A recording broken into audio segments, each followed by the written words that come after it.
Well, hello. Fancy meeting you here. And so I kind of just wanted to go through the kind of like thought process that I went through on what I'm going to be doing on the collab.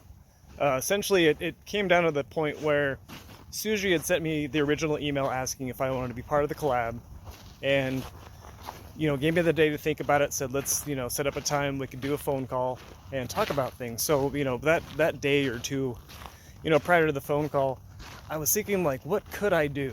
Like, I've got a background in traditional art and digital art, but as of late, making swords, knives, metalworking stuff, I wasn't really sure what direction to go. And when Ten Hun originally posted his video on the second painting where it goes to lower and lower subs, I actually commented on that back when it first came out, saying something to the extent of like, yo, Ten Hun, it'd be really cool if I could do an all metal frame. But since then, doors have been added on, and I don't think it will work with the overall, look of the piece. I'm thinking maybe I make a sword, stick it through the back of the collab. That'll look kind of cool. Or maybe make two swords and then crisscross them through the back, kind of like a family crest type of deal. That might be kind of cool. Or, to the extent of maybe I do what a lot of YouTubers do. When you make a sword or a knife, you do a destruction test. And maybe I do that to the collab. But y'all don't think I'd really do that, right? Oh, that is one big pile of... But I started thinking about it, and the collab is already a large enough, size-wise piece. Putting a sword or two on top of that, that's gonna greatly make this thing, insanely huge. So at that point, I kind of nixed the idea of doing swords. Ooh. Spiky. Boing, boing, boing, boing, boing, boing. Anyway, I'm okay with 86 in swords because overall, what does it add to the composition of the piece? Is it cohesive? Like slapping a couple swords on the back and calling it done? I wasn't thinking so. So I'm starting to think more and more what else can I do? And then it hit me that all the 3D art that's been on the collab has been on the two front doors that were added. I mean, aside from Bill making stuff, and he thinks outside the box so much that he literally went outside the box. But I mean, I started looking at the pixel art skull by Saltoons. And then on top of that was added the carpet by Keith Decent, where that skull is now in an astronaut suit. I'm like, all right, well, there's a story being told there. So why couldn't he be in outer space? And that's where I start thinking, all right, I got my gears going. I can work with this. I can do some planets, some stars. I can do the universe all behind the astronaut. I can work it with leather, with metal, all various types of metals. And I can do different textures, like what I would do jewelry and things like that. Even some of my swords I'll texturize. So I'm still bringing my metalworking to it. So Shuzi and I, we have our phone call on that next day or two. She loves the idea. I take a couple nights, do a quick mock-up, shoot it over to her. She loves it. I was like, all right. So all I got to do now is finish the Samurai Challenge, get the collab from Shuzi, and get to rocking. So let's get to rocking. Farewell, big pile of...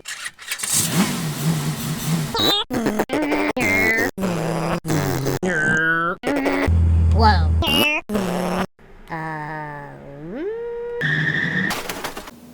Alright, so as you guys already saw, there was a little bit of damage from shipping. Essentially, it's no one's fault. It's basically the wood just got stripped out. The screws essentially just slide in and out at this point. There's no tooth of the wood to grab onto. Essentially, the wood's pretty warped. It's putting a lot of tension on that top right corner. There's also this spot I'll show here in a sec, that it being the top right corner, it's got a lot of weight to support a whole door just on those two screws. And from that, this secondary screw is actually being forced through the front of the wood. Again, nothing too major. It's something I'll definitely address at the end of the video when I go through how I'm going to fix all this and prevent it from happening in the future. But at this point, it's just in my best interest to get all the screws off, all the hinges off, and go ahead and take care of that later on in the video. Alright, well step one is me getting a picture of the collab top down and getting it into the computer. And as you can see in this picture that Shuzi had originally sent me, the little door doohickeys, they get in the way no matter what angle you try and get a picture of the collab from. It's really just parallaxing. Essentially either the collab's askew or these little door doohickeys are in the way. So now that I have them marked out, I can go ahead and take them off and get into the next step of getting it actually into the computer.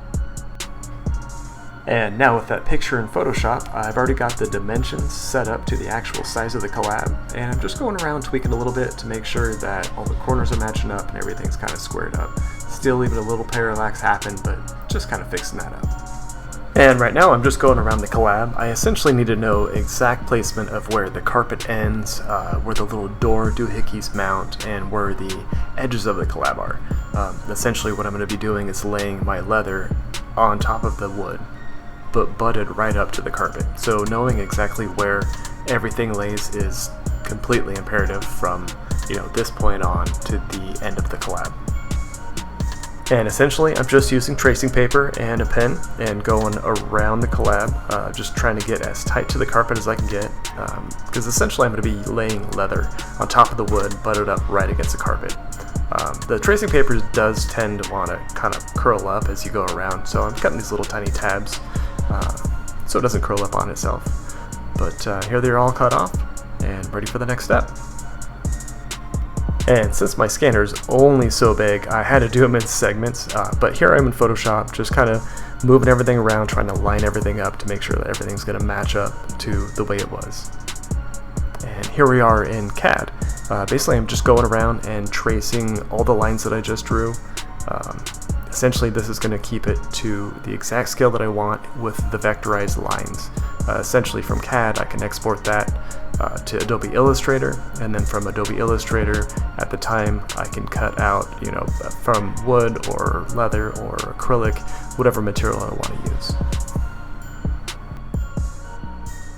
And now with those lines in Adobe Illustrator, I'm just go ahead and selecting out the things I don't need to be cut, and I'm going to go ahead and prep these to load into the Glowforge.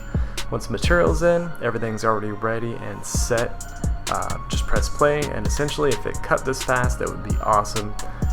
Unfortunately it doesn't, but still not too bad. Doing this by hand would have been a heck of a lot harder to do. Alright guys, so Try 1, 2, 3.5. Nailed it first try. Essentially you guys saw this get cut on the Glowforge. Everything past that I did not record. I just figured it'd be easier to talk you through what went down. And essentially what happened was the first cut that we did, that's where I traced out with the tracing paper and the pencil around the carpet. What I was not paying attention to was the clear hot glue that was used to adhere the carpet. And there was quite a bit of areas where the hot glue had like clumped in little blurbs. Like if you ever worked with it, you know what I'm talking about. But I was left with like these 1/4 inch, 1/8 inch size gaps where I'm not even close to the carpet all around. So that was try 1. By that time I took a razor blade, scraped off the hot glue. Try 2 was basically just tightening up around those areas, and by try 3 it was essentially just the right door that needed a little bit of finessing. But other than that, I went ahead and broke each door down into 2 separate halves because I figured fighting one big panel while getting everything to fit would be, counterintuitive. But essentially at this point, even down to this little guy here, everything is accounted for, from the profile of the doors outside to the outside of the carpet, even all the way to the hardware itself. So this tells me what I've got in the computer is dead nuts to exactly what's on the collab. And from here on out, I need to know that what I'm going to be doing is exactly what is the size of the collab. Now, because the Glowforge only cut so far, I probably could have gone another 5 or 6 inches, but I'm going to have to know where seams will be. So I'm going to have to try and figure out how to work that into the whole composition of everything. But at this point, we can go and hop on to all of the rest of the steps, because this one is the most important one and it is done. So let's head out. Alright, back in the CAD, you can see all the revisions I was making along the way. I'm going to go ahead and take the final one, the actual one that I know is good, and I'm going to go ahead and bring that into Photoshop. And this is the Photoshop that has the actual photo of the collab to scale. Essentially what I'm doing now is just getting the lines that I know are good with the photograph that I know is good. I'm going around cutting away the carpet that was obviously overlapping. Now into Adobe Illustrator, where I can bring both the vectorized lines and the photograph itself and start drawing, some planets, some circles, essentially just to know what size I'm going to be working with. As you can see, I went ahead and added dimensions to all the corresponding circles that we just got done drawing up. I printed them all out to scale, cut them out with scissors. We've got sizes from an 1/8 inch all the way up to 3 3/4. Now these 1/8 inch size, I don't know if I'm going to go that small, but it's making me think maybe I could do stars. That might be kind of cool. Even at the 3 3/4, I might go bigger than that. I'm not sure just yet. But essentially, these are purely just a physical representation in the real world to know what size planet I'll be working on. So say I'm working on an 1.5 inch size, I can take that and know that's the size I'll be working to. Now after that, I just got done working with some epoxy sculpt. It's a great 2-part epoxy, mix part A and B together equally, squish it all around, and in 24 hours, these will be rock hard. Now, what these are. I have a doming block set.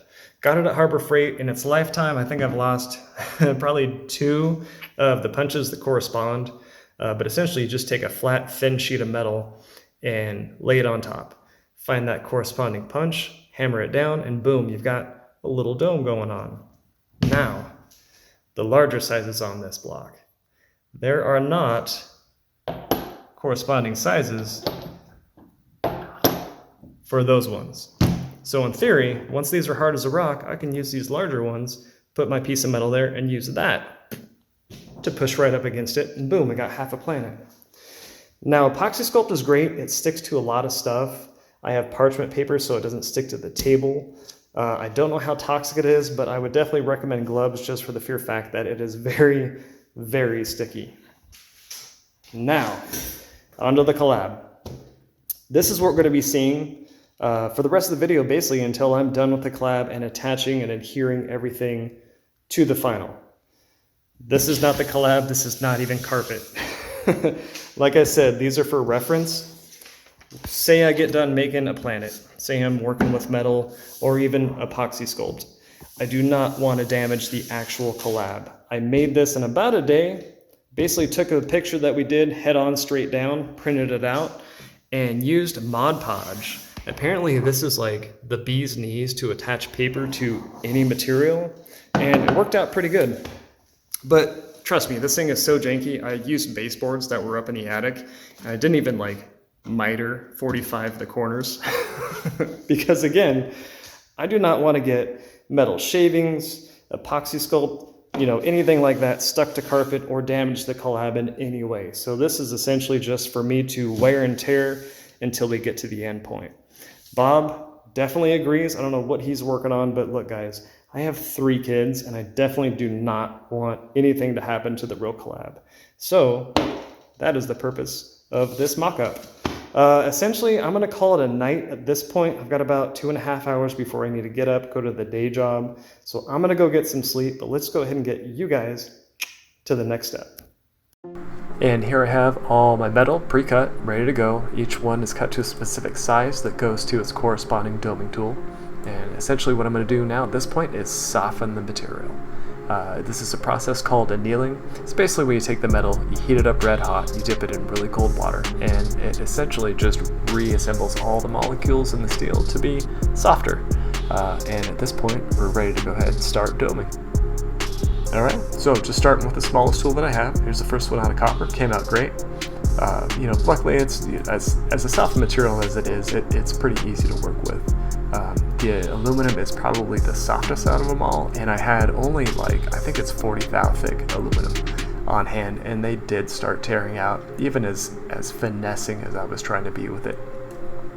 But essentially after you dome it, the material is going to want to curl up, so you just kind of flatten it back out, give it a couple taps, it's good to go. And from here on out, I'm just going to go work from the smallest tool to the next size tool to the next size tool.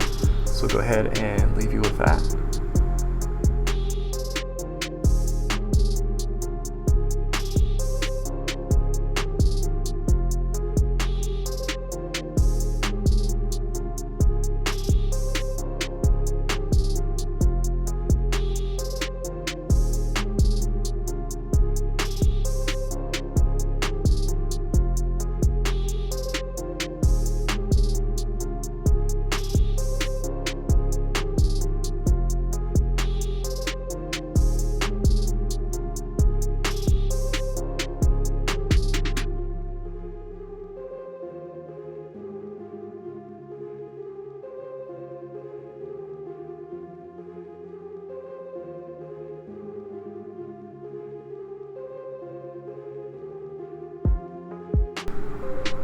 And here we are at the belt sander. Essentially, I'm just flushing up the epoxy sculpt domes so I can use them on the larger ones. I had my reservations. I wasn't really quite sure if these were going to work or not. I didn't think they were, going to hold up. Maybe they would crack, maybe they would crumble, but they worked really, really well, especially for these larger domes.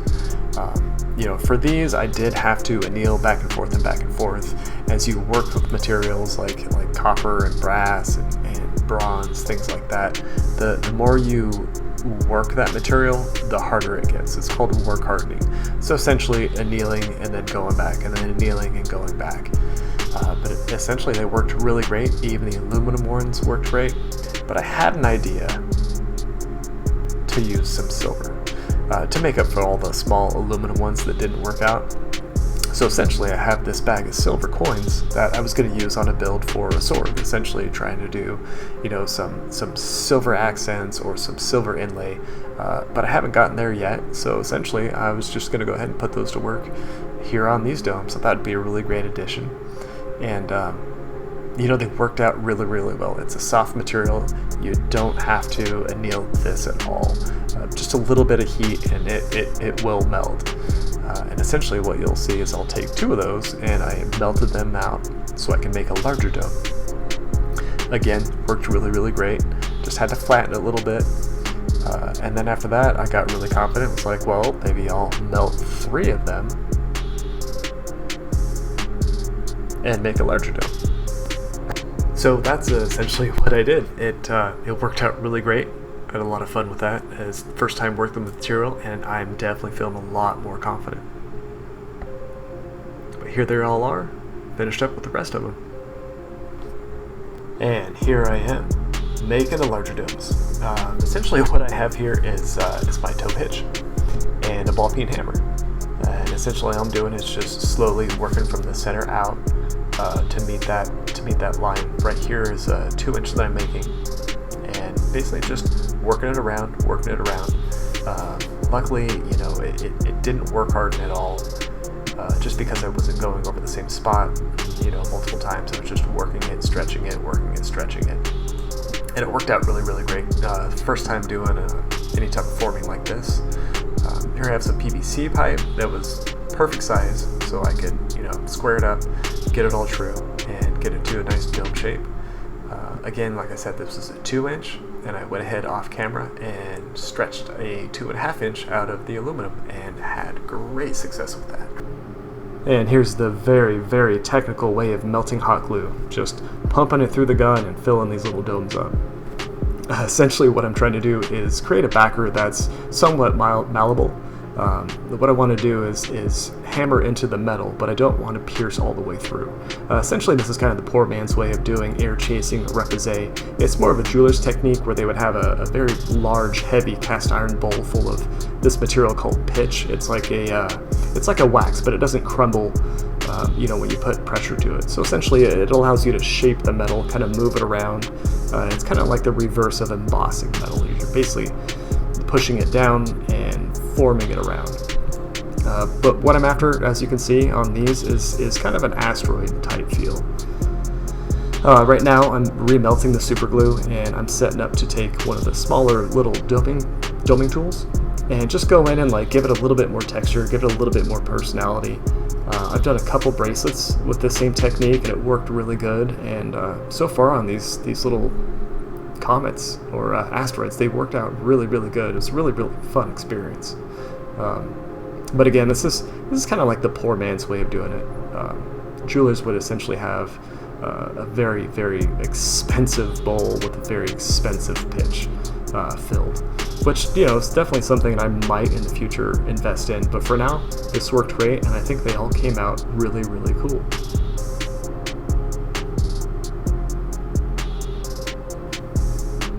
And here we are at the sauna cleaner, giving everyone a bath. There should be one casualty coming up. It was one of the aluminum ones that I was working on.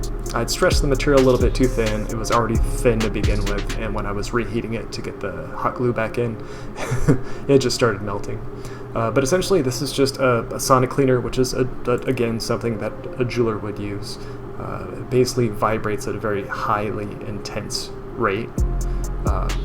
But you can use a solution that is made for sonic cleaners, but you could also use laundry detergent, hand soap. I do a mixture of lemon and lime juice. The citric acid just eats away the nasty blackness that's all over the metal, you know, from annealing it. But it works really good. It takes a bit of time, but once it's done, it looks really, really good and does a really great job. That's something to definitely invest in for sure. And here they all done and ready to start polishing. So with the bench grinder all set up, I'm ready to go. On the far left side is a Scotch-Brite wheel. On the far right side is basically just polishing wheels. I've got a compound on there. It's a real light compound. It does really good with these softer materials. You know, on the Scotch-Brite wheel, it will take a little bit more material away. So if you're having a little bit of trouble with the polishing, I'd hit it over on the Scotch-Brite, then pull it over to the polish, and it gets a real nice sheen to it. Essentially, the steel has a really, really nice chrome look to it, and the coins as well. Yeah, there we go. So as you can see, there's a texture to the coin, which, you know, when formed, it kept that texture, but after polishing, it polishes up just like a mirror. And here's everything all set up. Some of these I did polish, some of them I didn't. There's a couple different texturing processes I'm still going to do, but I just knew at this point, some I still wanted to have, you know, raw material, and some I wanted to have nice and shiny. And for the next texture, I'm going for kind of a moon feel. Not so much, you know, craters like on the asteroids or the comets. Essentially just kind of like, you know, a comet or asteroid just smacked the moon a little bit. Just a little indent was left. So I'm not going too deep, not too, you know, too crazy with the texturing. But essentially just trying to get the point across that it's kind of like reminiscent of a moon. You know, everything's just kind of a little bit of an interpretation. And here we are setting up for the next type of texture. This is one I've done on jewelry, on swords, on knives. It's a really fun texture to do, and it's really messy as well. Essentially, just take nail polish and slap it all over whatever metal you're going to basically be texturing, and that's going to create a mask. Essentially, what will, you know, save the material from being eaten away by the next process. And in 24 hours, the nail polish is all dried up and ready for the next step. So essentially what this step is electro etching. I know I've covered this in detail on a lot of previous videos. You've probably heard it before quite a bit. But essentially it's just taking essentially salt water as your catalyst, and you're putting electricity to and through your material. And again, like I had said, the nail polish is kind of a mask. You know, essentially if you have any type of metal, you can do the nail polish in whatever design you want. You can paint it on.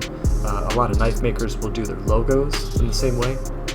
But essentially you just run the electricity through and it eats away the metal. And wherever the nail polish was, as you can see, it stays and it's nice and raised. Now, these two that I did, test pieces, the 10-minute was not too bad. The 15-minute one was definitely where it was at. That's the depth that I was looking for.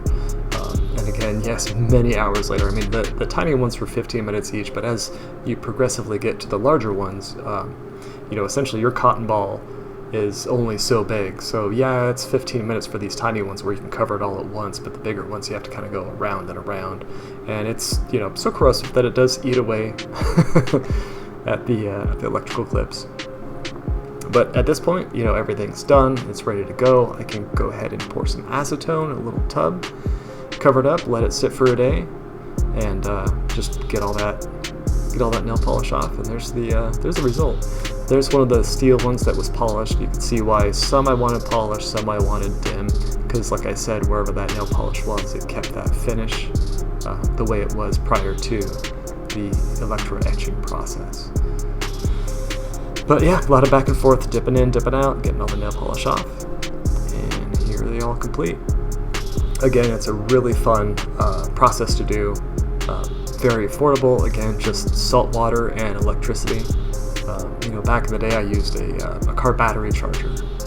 As affordable as that was, it was what was within my budget at the time, and I knew to make the smaller investment to get what I have now.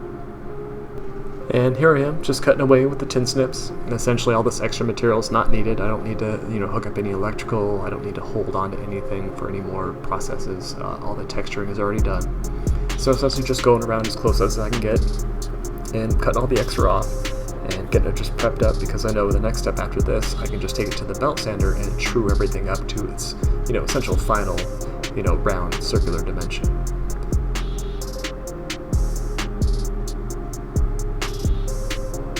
And here we are with the belt grinder all set up. If you guys have seen the videos, you've seen this belt grinder tons of times. So many knives, so many swords have been made on this thing. I've had it for years. It's a workhorse. This was definitely one true investment that I made quite a few years ago. That was something, it was quite a bit of money, but it definitely paid itself off. It's something that helps out with so many different processes, not just knife making and sword making, but any type of even woodworking. This is a good tool to have in your arsenal. And here they all are. All the texturing is done on all these. So as far as the texturing portion of the video goes, that portion is done. The next steps from here on out, I'm going to go ahead and go into different types of patina, which is essentially just the finish on the metal itself. The first one I'm going to do is essentially like a forced darken patina. This aluminum black is a solution that is used on guns, on knives. Essentially, it says aluminum black, but it works wonders on copper and brass and aluminum, and the permablue over on the left side is great on steel. It could be regular steel, tool steel, but essentially you just pour it on and it darkens it, and once you let it dry, take a light grit sandpaper, sand real lightly on the top edges just to get that material back and exposed, and it leaves everything underneath nice and darkened. Almost like if in a painting, three-dimensional scheme, it's more of like a wash, essentially. Just leaving the dark in the smaller areas, the recessed areas. And here I am ready to do the next patina. This is essentially a forced patina. You're aging the material. Copper, brass, and bronze ages in different ways, but with ammonia, like I'd shown, you can get some really nice blues out of it. You can use salt water, you can use vinegar. There's all kinds of different materials you can use to do this forced patina, and it'll get some different results, different like green hues or blue hues. But I really like the ammonia, the blue that it comes with. And essentially the same way as we did before, just take a really light grit sandpaper, hit it real light on the high spots, and leave that patina down on the low spots, and it comes out really good. I've done this on, again, swords, knives, and jewelry, and it's a really, really fun process to do. Just know that when you're working with ammonia, definitely have ventilation going, or at least have the garage door open with some fans blowing everything out. Alright guys, so I pretty much got the layout of all the planets and asteroids, kind of where I want them to be. These three I'm just not feeling the love. I mean, they're cool, but I'm just not feeling it. This aluminum one is the biggest one that I have, and I just, that spot right there needs something different. So in my head, I'm running around with the idea of a spaceship. So with that said, this is kind of my stock that I do wire wrapping, necklace pendants. There's stones, there's bones, there's horns, there's fossils, all kinds of stuff. I've got amber in here, buffalo bone with coconut inlay, jasper. Let's see, we got some amethyst, tiger's eye, all kinds of stuff. And I will kind of come in here and make my pendants and whatnot. But right now I'm trying to generate some ideas. I want something kind of iridescent, kind of galactic. I like the opalite, but I'm just not digging that right there. I'm really thinking going with the abalone. Abalone. I know I have some round ones too, not just teardrop, but I really like the iridescence of those. So I think that's probably going to be my go-to. The labradite is really cool, but not as iridescent as I'm looking at. So I think the abalone is the way I'm going to run. So with that said, let's go ahead and hop on to getting a little spaceship designed. Alright, so here I am in CAD. I went ahead and drew up the teardrop shapes, and I did find the circular ones that I had, so I went ahead and drew those up as well. Here's a couple different iterations that I went through, just trying to feel out, a different different type of design for a spaceship. Even a spaceship or of a UFO, or just an interpretation. Like I said before with the same planets and asteroids and moons, it's essentially an interpretation. So this is what I came up with. This piece right here I'm showing goes on top of the other one. So it'll be kind of a stacked effect. You'll essentially see when I have it rendered in Photoshop, but here we go. So I'll typically, when I'm working an idea out, I'll work it up in CAD, I'll pull it in Illustrator, get those vector files over and pull those into Photoshop so I can add some, effects and drop shadows and kind of visualize it in real life. But here it is all done up, and print. Yeah.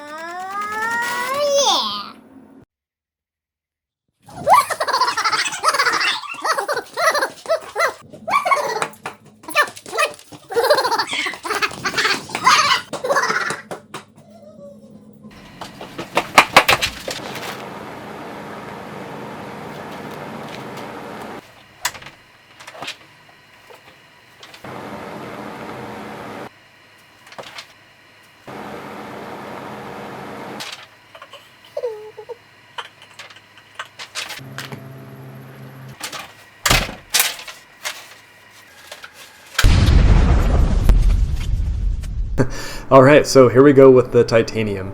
I guess I didn't go over the materials just yet, but essentially going to be doing titanium, copper, and then 1/4 inch thick bronze. These are essentially materials that I've had on hand. The bronze I did, let's see, handles for the chopper challenge on there with the same material. But again, these are really fun materials to work with, and just going through the process of essentially making the spaceship, starting out, drilling each one out, doing these holes on the interior so that later on I can take all the inside cuts, the cutoff wheel, and cut those out. Here I am back on the belt sander, just profiling, just getting all the way up to the lines that I have drawn out. And again, this is a little bit heavier of a grit that I'm using than I did use on the brass, the copper, and the aluminum, just for the fact that titanium is definitely a harder material to work with. Harder as in stability, harder as in more abrasive, needs to be used. But here I am with that cutoff wheel, just going around cutting the insides out. And then here I am with the Fordham, essentially rotary tool. I've got some pretty gnarly burring bits on there that just eat away material, get in there real nice and tight, and allow me to profile interior cuts, really finesse them in. But again, I started before the Fordham. I had just a regular Dremel, and I think even a knockoff one from Harbor Freight back in the day before that. Essentially just rolling everything that I make into the next tool that could either speed things up or make things easier or safer. Here I am. I went ahead and glued the titanium onto the copper. These are the two pieces that fit together, essentially just keeping everything true to each other. All the holes will be true to each other. The profiles will be true, so there won't be any overlap or any holes that don't line up or anything like that. But again, with the burring bits, aluminum is definitely a softer material, but when working with it, it's a little bit of a more gummy material compared to steel, stainless, or titanium. But really fun to work with. Back of the belt sander, this one is a lighter grit, just because aluminum or copper is softer, easier to work with, doesn't take much abrasive to eat it away. But there they all are, both profiled up and onto the big old thick piece of bronze. So essentially what I'm doing here is just marking out all my hole locations, and then I go ahead and take off the brass and the titanium, just for the fact that it's a thicker material. I said that copper was gummy. Bronze, very, very gummy material when trying to drill it out, when trying to rotary tool. As far as the brace belts go, same thing. Got a definite harder abrasive on there. I'm trying to say lower abrasive. Here, if you can see on the edge of the material, there's a line that I had scribed, and it's essentially what I do on on any jewelry or knives or swords that I do. I'll essentially get a guideline to show me, because I can't see the front of what I'm working on, but I can have a guideline to know what angle I'm working at and how far that's going to go. So essentially just using that as my guideline as I sand. I know when to stop and where to stop and what angle I have my tool rest at. Here I am, same belt grinder, just with a small wheel attachment. You know, I have multiple different diameters of small wheels that I can use. These ones essentially just fit perfectly, but on the tinier ones, back to the Fordham, I've got a little drum sander on there, and just kind of profiling with those.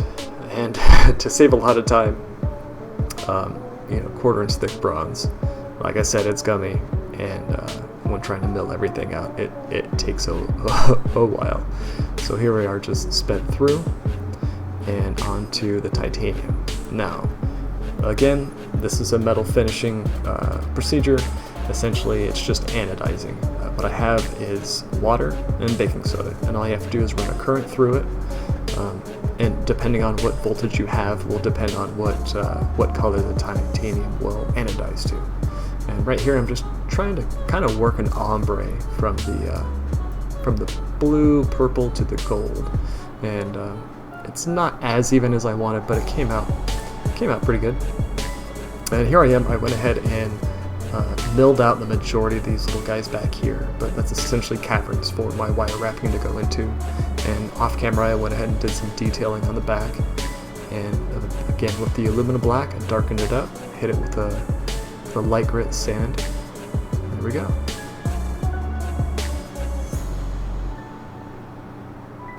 I went ahead and made a piece of steel for the back, and behind that I went ahead and cut out this little plastic piece from like a dollar store toy, so I had a backer. And now I've got some little I believe they were stainless rivets, just super gluing them into spot. And there that is, all finished up. And there we go, we got a spaceship, or UFO. And last minute I did add some topaz to them with some UV resin to set. And now on to the sealing of all the metal. Since all the metal's done, this Protect Clear by Everbright is like the bee's knees for sealing metal. So it won't tarnish. If you have any rings or jewelry that turn yourself green, this is definitely what to use. Self-leveling, and it works great, and it lasts a really, really long time, especially if you do multiple coats.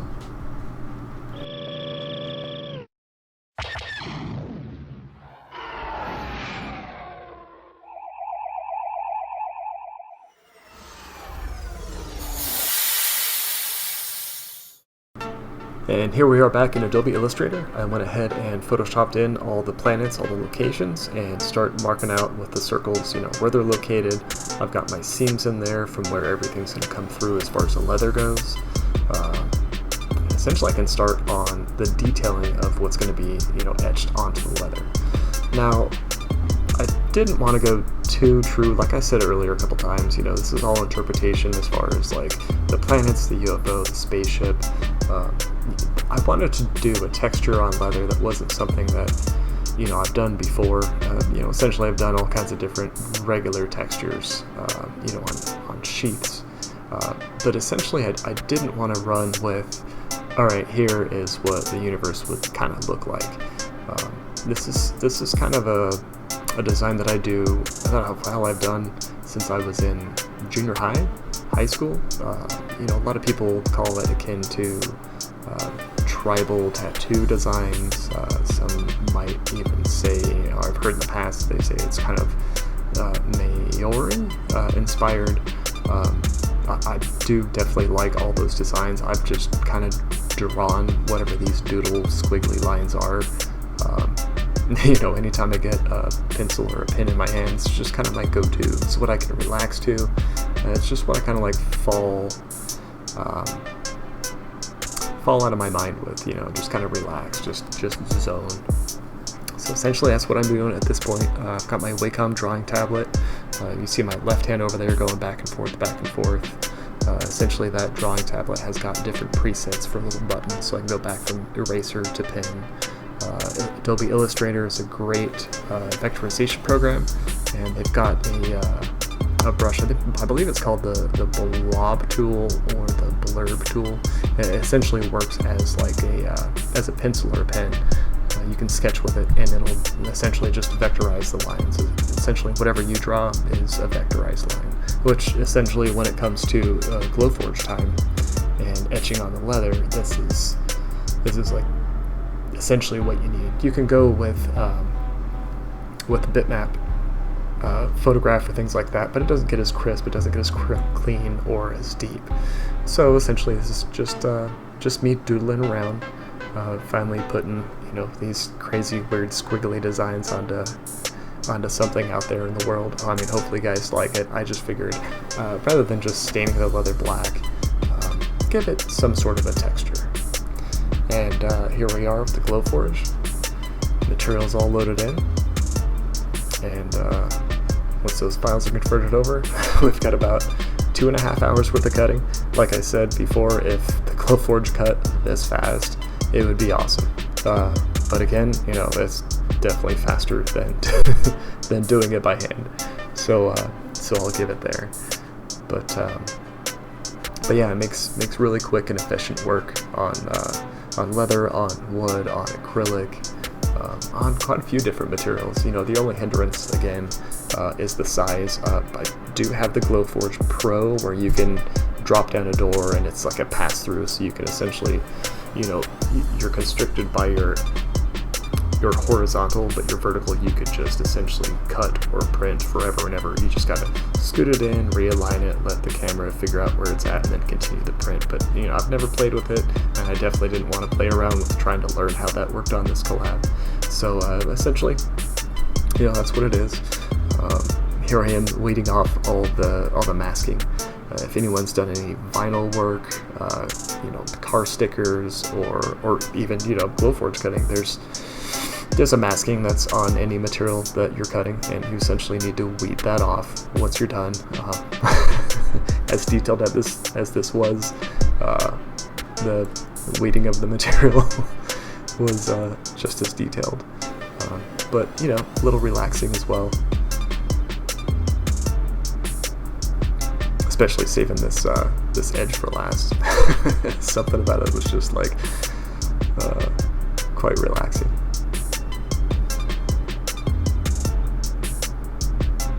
All right, just finishing that last one up, and here's the mess that I made. It was really fun, really tedious, but also really, really relaxing. Time consuming for sure, not just drawing, but as well, the cutting and weeding. But I think it worked out. And here I am all set up for the leather finishing. Essentially got this USMC black, used that so many times. It's a really, really deep black. There's no real red or green or anything like that hues that come out with it. Essentially here will be, I think, my third coat. Between each coat, I'll let it dry for a day. Right up next, we got the leather conditioning. Essentially, that's just gonna get a little bit more life back into the leather. And after that, we'll go ahead and seal it. Essentially, it's gonna keep it from being waterproof or sun damaged or anything like that. But yeah, it works. It's really good. And here we are on to hand stitching the leather. Went ahead with a baseball stitch. I've done that a couple times in the past, not on knives or sheaths, but on some little leather projects that I've done. Baseball stitch is fun. I thought it was kind of fitting. Maybe like the universe was split and has to be stitched back together. I don't know. Again, interpretation. I think it came out pretty good. And here I am actually hand routing on the actual doors of the collab. Just got the knockoff Dremel or rotary tool and some deburring bits. Just taking a few thousandths off just to get these little guys fitted in. We'll see what those are here in the future. But just super glue them in the spot. And here we are putting glue on the actual collab itself, attaching the leather. You'll see a couple sets of hands. That's my wife, Steph, giving me an extra set of hands. It looked like a lot of glue. It's a tight bond, but trust me, it was taking very, very long, careful time applying it, making sure not to get on the carpet. But after a day, and a little bit of weight on there, it's good to go. If you noticed earlier when I was masking, I did not take off the masking of the planets, just for the fact that I wanted raw leather to adhere to. Because essentially to attach these planets, you'll see here in a sec, I'm going to be super gluing them into space. into space. Went ahead and pre-drilled some of the holes over here, you can see on the right, did the left ones. And here's some air foam clay. I essentially just squished that into the back of each of the little worlds and poked a little hole for these little nails to go into. UV resin those into place. And then after that, went ahead and finically super glued each one into place or into space. And went ahead and did some magnets for the spaceship. And if you remember, when the Collab arrived to me, it did come damaged. Essentially just the top right door, those screws stripped right out. The hinge wasn't even holding on. There was essentially just too much warpage on that door, and it was pushing that screw all the way through. Even just the weight of the door, this was given a lot of attention to us. There's no wood for those screws to even grab onto. So here's the answer to that solution.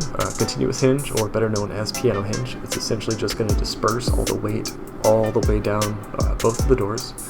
It did take a lot of time, not just angle grinding, but tediously drilling the holes in those 1/4-inch doors. I didn't want to go through the leather, and I definitely didn't want to go through the artwork on the back. So just kind of cut all that and give you some pictures to look at. Now, as I'm getting everything out for final assembly, I'm realizing that there's been a lot of wear and tear on all these little doohickeys.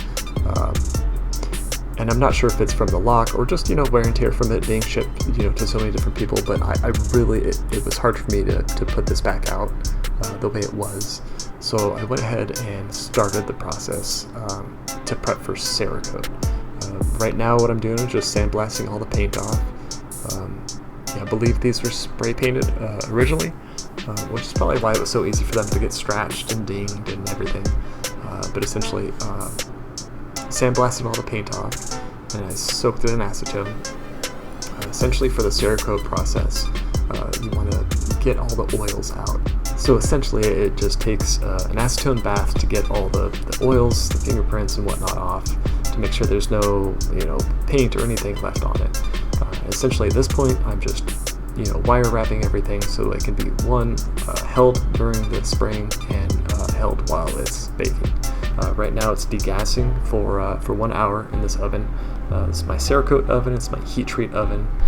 There's the hour after it's sat and degassed. Essentially just got all the acetone off, got all the oils off, got the material as pure and clean as it can be, and essentially that's prepped and ready for Cerakote.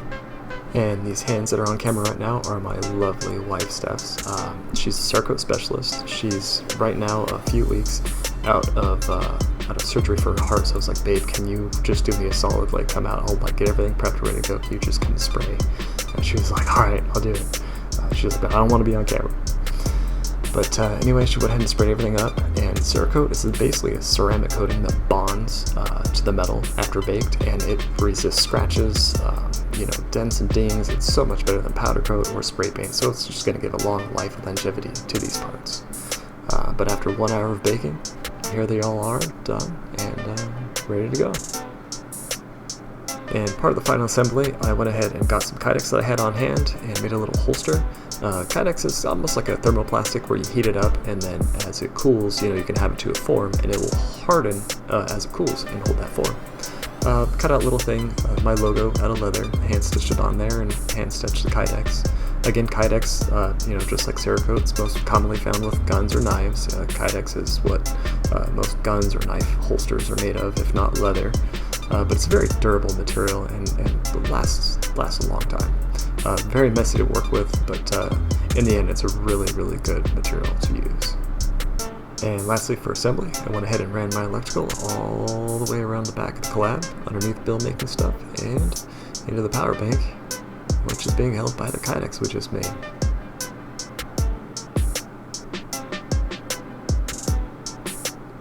And there's the magnets. I put a little piece of leather suede so it didn't scratch the spaceship. But went ahead and attached that on. And we're on to the glamour shots.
sign the back, and get it ready for shipping. Now, the original box it came in was quite big, and there was a lot of packaging in there that was just kind of like, jumbling around. And talking with the next person in line, they were like, hey, maybe don't put the door doohickeys on and leave the lock, not on either. So I went ahead and made this box, packaged everything behind the collab, so everything's still in there, even the original hinges.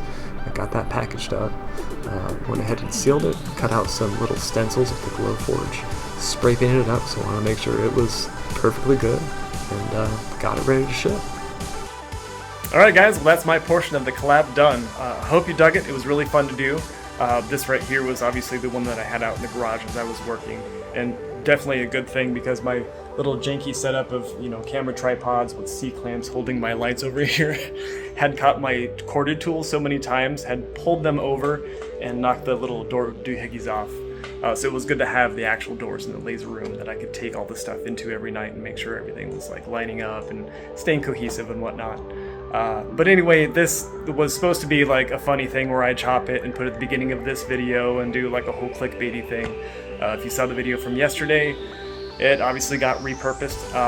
But anyway, you know what? I want to talk about the next person in line because it did ship out the next day after you saw me, build the crate and crate it all up.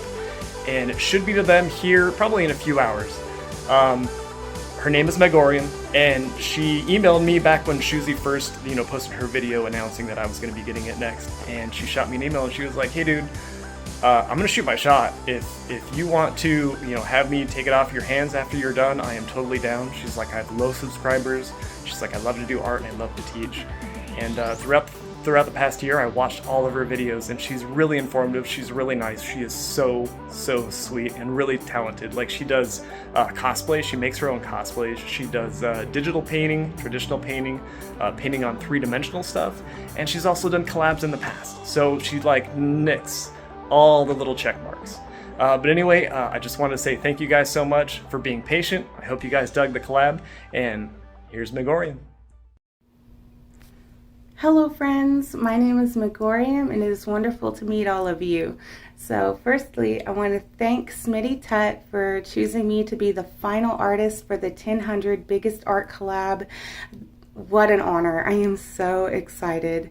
I remember when I reached out to Smitty 11 months ago, I was like, hey, look, I know you don't know me from Jack. I'm just some nobody on YouTube. I have at the time, I had 180 subscribers. And I was like, look, I'm not doing this to get famous, okay? I'm not doing this for clout. I just want to be a part of something that's bigger than myself. I just want to see my artwork butting up against some of these amazing people's artworks, and that's what it's about for me, to be this little nobody doing something great, and that just would mean the world to me, So he reached back out just literally a few days ago, and he said, hey, do you want to do it? And I was like, oh my gosh, yes, please. Yes, please.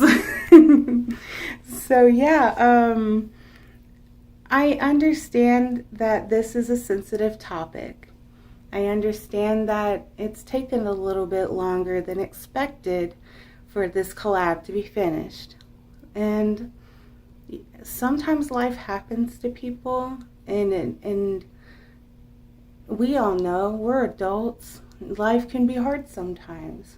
And then from an artist's perspective, sometimes things take a little longer to create, okay? So when you add all that together on top of being a full-time employee and having a family and all this stuff, sometimes things just take a little longer than we thought. And I'm understanding of that. And I hope that most of y'all are understanding of that as well.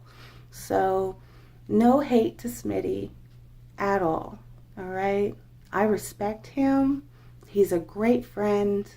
And I really appreciate him choosing me on top of all of that. So I think he's a great guy, But again, because this is a sensitive topic, I want personally to live stream the entire painting process, okay? I want you guys, I'm just trying to be transparent. I want you guys to feel confident that he picked a good person to send it to, so that you know what I'm doing to this collab every step of the way, okay? From start to finish. I don't care how many videos it takes. 1, 2, 3, whatever. I'm going to live stream it every single time, okay? And I want you all to be there. You don't have to be. I'm not forcing anyone to do anything they don't want to do. But if you want to be, I would happily enjoy seeing your comments in the live stream. We can hang out. We can get to know each other. If you have an art suggestion, I'll take it into consideration. And I just want everyone to be involved, you know? So maybe if you suggest something cool and I like it too, then we can try to add it to the piece, you know? I have an idea of what I want to do already, so we'll see how it all fleshes out as the painting progresses. And then, yeah, so I just want it to be like one big epic grand finale. We're just going to live stream the whole thing. So that way there's no question. There's no insecurities about what's going on with it. All right. I want y'all to be able to trust me. Okay. So plus, like, I don't know. I want y'all to know that, like, I'm responsible. I'm a good person. You know what I mean? Like, it's all going to be good. We're going to be chill. We're going to have fun. It's going to be great. So anyway, I'm looking forward to it. Thank you so much, and I will catch you later. Bye.